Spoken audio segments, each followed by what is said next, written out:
Could you share with us how many sexual partners you've had? I saw this one coming. We popped the same question to a group of men, all friends, all university educated or about to be. They work in the hospitality industry in Auckland and Wellington. This is 22-year-old Bronson Marshall. I heard my fair share. You have to give us a ballpark figure. Ballpark figure? At least. Somewhere under 50. I use protection every time. So, and I'm still happily single. It's a bit of a personal question. I'm only 19, but I've had 9 sexual partners. Some people say men are prone to inflating the numbers, while women are more likely to shrink them. We asked 28-year-old Logan Jess. Do most people keep account? I don't know. Somewhere probably between 70 plus, maybe. 70 plus? Yes. Is it more than 70 and what? Fewer than what? 90, I don't know. I'm just taking a rough stab.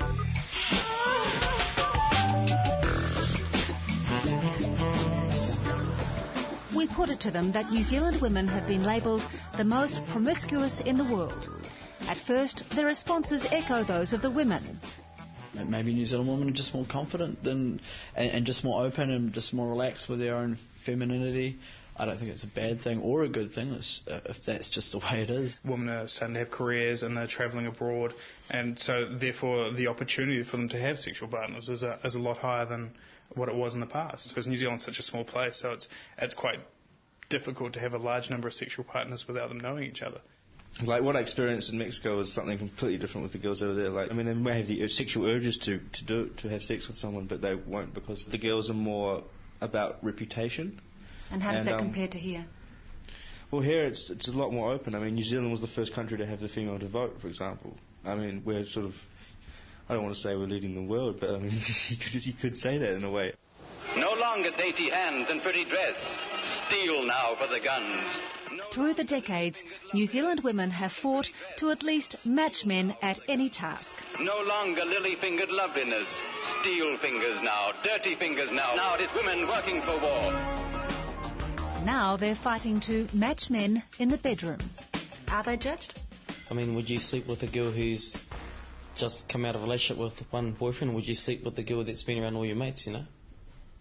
I'd judge that girl. Everyone's judging their sexual history. I mean, you know, the amount of times you hear you guys speak and you talk about certain girls and how, you know, slutty they are.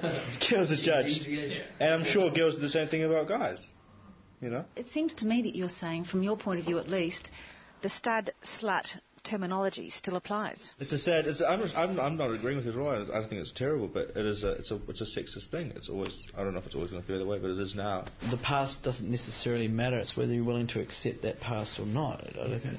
Do you discuss your past with the girls that you meet? Yeah, I'm quite open. What, the full 70? Yeah. Well. Yeah. But were things ever really different in days gone by? Perhaps just disguised by appearances, etiquette and the conventions of courtship. The formalities are now gone and mating rituals transformed. Is dating something that you do? Well, no, it's because New Zealand women don't do that, you know? Well, do New Zealand men do that? Yeah. Well, I don't think New Zealand as a whole really does that. I mean, why are you putting the onus on the woman to date? I mean, when was the last time you asked a woman out on a date? So, does the word dating have any relevance, any meaning for you at all? It's unheard of. I've been on one date and it was weird. Does dating exist after sex, maybe? After you've had sex with someone, can you still date them? Yes. Yes, you can. Yes, you can. This so-called traditional dating, the better way of doing it, because I don't think it necessarily is. I'll perhaps be the voice of conservatism here. But I tend to think that, you know, meeting someone, establishing a friendship is possibly a better way than, you know, years down the track when the glow of the great sex has faded or whatever. There's more likely to be something still there to build on. I don't think really that statistics really show that. I mean, that's the way our parents did it. I know that my parents dated, and I know a lot of my friends' parents dated, and I know a lot of them are divorced as well. So I don't know. New Zealand woman, I suppose it depends how much drinks you can buy them and how drunk they get, you know. Like some women obviously like lose their inhibitions when they're more drunk. We're talking about being in bars, and we're talking about women going out to booze barns and packs. Are we talking about a culture raised on booze? Because how many people would sleep with Dennis from accounts if they weren't drunk? So.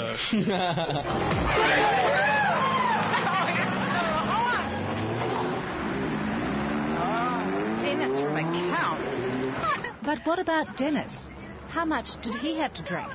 I reckon guys that we associate with, they tend to only become confident when they have alcohol in them.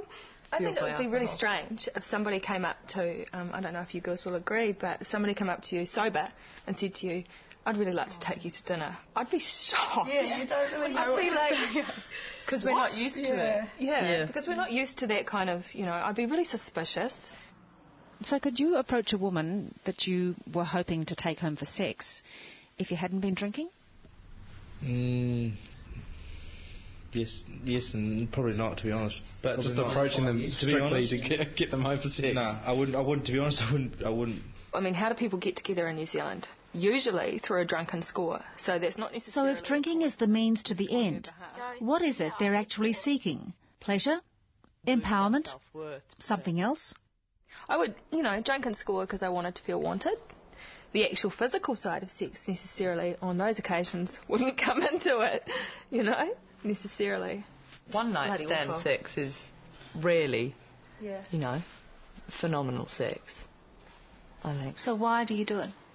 I think, like Sarah's saying, a lot of it is a desire for affirmation, a desire to feel desirable. But drunk scoring is not something Joanne Dow does any longer. She gave up drinking altogether 3 years ago. I don't like the way I behave, really, when I'm drunk. I would black out sometimes. I would get myself into situations where I was just not aware of what was going on around me. Really dangerous situations sometimes. Risky sexual situations? Yeah, risky sexual situations as well, yeah. Oh, that one. This one. Genital warts. Yeah, I mean, that's gross. Yeah. Oh. Yeah. Adding to the perils of promiscuity, sexually transmitted infections. New Zealand has one of the highest rates in the developed world. I mean, look at that. That's disgusting. I've never seen a picture like that.